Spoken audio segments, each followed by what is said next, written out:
you very much, D-Man. I'm joined with my interview support, Trevor Quickshot Henry, and we have Froggen here with us from Alliance after another win, 8-0 right now.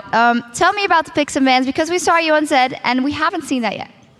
Yeah, I don't know, like, I like to play Assassins, and I've played like Zed quite a lot. I just haven't got to pick it in tournament yet because it hasn't quite fit. And we didn't actually expect them to pick Gragas this early, and it kind of like forced us into playing something that's like, okay, we're just gonna try to outsplit push in this game. But I still think this week we had really bad picks. So talk to me, why did Zed work today? I mean, you as a player, you've played 12 different champions in the LCS. This is your second AD champion next to Yasuo. So what was it about this pick and ban that said, I can now play Zed, I can now pull him out?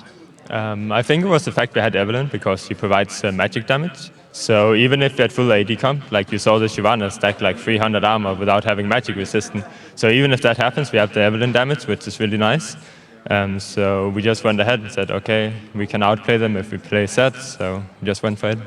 Yeah, obviously had the best choices here when it comes to picks and bans, and just over the games in your winning streak, you've just been very smart in controlling in your play over the entire map eventually, and we actually have a replay to demonstrate how good you are at choosing the right things to do at the exact right times. Yeah, I'm really happy you actually said that you had the opportunity to outplay them, because the replay that we're going to pull up onto your screen right now comes in about 22 minutes, and it starts with you getting a little bit caught out in this bottom lane. Now, before we start the clip, I want to ask you to talk me through the mindset. What's the communication like in Alliance? Because it's very clear that you're baiting SKN to re-engage. So let's roll the clip and talk me through what's happening.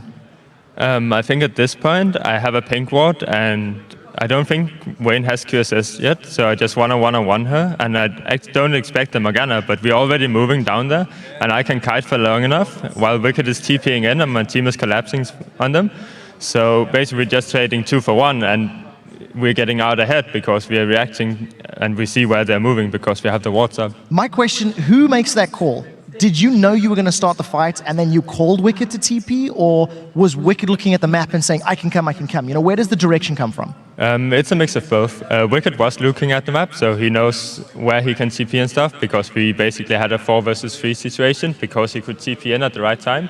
Even if it wasn't needed, then we would still have one out. And I think actually here I could have played it better, and I could have killed the Vayne because he didn't have QSS yet. And she used barrier to survive or something, which is like, I could have played it way better. But even then, Froggen didn't get the kill. But still a great play from you guys, and you played the map perfectly, not only the map, also the team fights, very crucial once again. And we also have a replay to demonstrate one of the dragon fights that you guys played to the bit. Yeah, crucial dragon fight. This came a little bit later in the game, 32 minutes. Let's pull this clip onto your screen right now. You end up getting the dragon, you end up getting 4 kills following it. Now, what I'd like to know from your point of view is, how do you play this particular fight on a champion like Zed? You know, we haven't seen you on too many of those all-in assassins in the LCS. So let's roll the clip out and talk to me about the positioning and how you deal with it. Yeah, so what you want to do on Zed is you look for the targets you can 100% blow up. So if the Vayne doesn't have QSS, you can easily go for her. If Gragas doesn't have Hourglass, you can easily go for him. So whoever doesn't have like those like things that can cleanse your ultimate or deny your ultimate is the target you're going for. I went for Gragas in this fight because they were getting incredibly low and Kha'Zix was slow next to him, so it was like a free double kill for me, and we were still winning the fight because we were really far ahead. But usually you want to look for the champions that doesn't have anything to deny your ultimate. Well, it seemed to work out pretty well. The game was very controlled.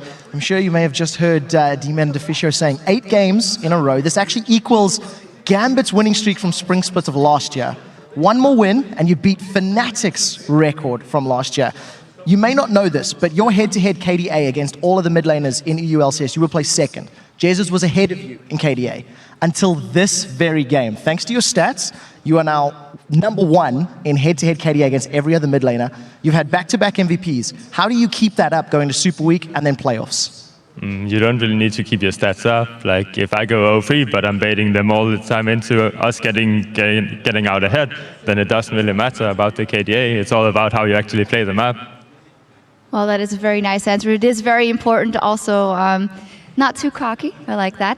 But something I also want to ask you is you guys are at the top of the standings now after those fantastic victories. How important is it for you that you might be able to go to All-Star? Because we know you weren't there last year. Yeah, like All Stars is like really, really huge to go to, and it like I would be really proud of the team if we actually got to go, because it started obviously didn't look too good, but I think this only shows how much we actually improved. It absolutely does, and I'm going to pick your brain one last time to ask for your predictions on the next game. Frogging you first, maybe. Super Hot Crew as they take on Gambit. What do you think? I think it's a pretty tough one to call, because I don't think Super Hot Crew looked that hot yesterday, and Gambit obviously did against SK, but I think if Super Hot Crew plays as well as they're doing in scrims, then they will be pretty good, but I think Gambit will out-team fight them and win in the mid-late game. Trevor? Yeah, I have to agree. I feel like Gambit have the edge going into this game, but you can't deny the fact that about 3 weeks ago, it was Super Hot Crew that destroyed Gambit. I think they beat them in 24 minutes, albeit it was with Moops in the mid lane, but we'll have to see. It's one of those things where Super Hot Crew, they need an early lead. If they don't get it, I think Gambit are going to take it. Yeah, we're going to see what Selfie can bring to the table versus Alex Ish, of course. As for us, we're going to take things off the rift for just a moment, but keep it right here, because coming up next is a Super Hot Crew squaring off against Gambit.